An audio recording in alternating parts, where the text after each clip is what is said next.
CARACAS Reuters Venezuelan state oil company PDVSA said on Friday it was making last-minute payments on 2 bonds close to default, including one backed by shares in U.S.based refiner Citgo, and called for trust as it seeks to maintain debt service amid a deepening economic crisis. The corporate logo of the state oil company PDVSA is seen at a gas station in Caracas, Venezuela November 22, 2017.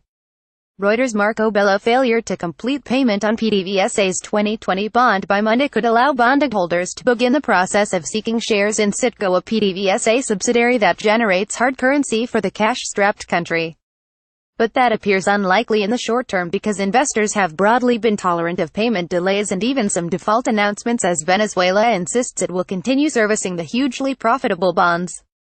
PDVSA calls on bondholders and investors to trust the logistical, productive and financial capacities of the company, which has met its commitments despite vulgar sabotage by the imperialists and their domestic lackeys, the firm said via Twitter. Despite general investor tolerance, banks have become increasingly suspicious of any Venezuela-related transactions due to sanctions imposed by Washington against President Nicolás Maduro's government over corruption and accusations it has undermined democracy in the OPEC nation.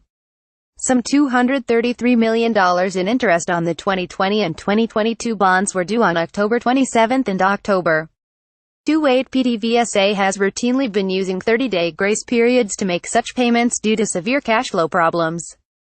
The PDVSA 2020 bond was down 0.250 points to bid 78.000, while the 2022 bond was unchanged from Thursday at a price of 31.170, according to Thomson Reuters data.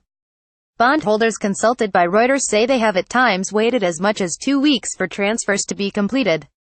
Even if the 2020 bond payment were delayed past next week, any default would be considered cured once investors received the corresponding funds, according to bondholders.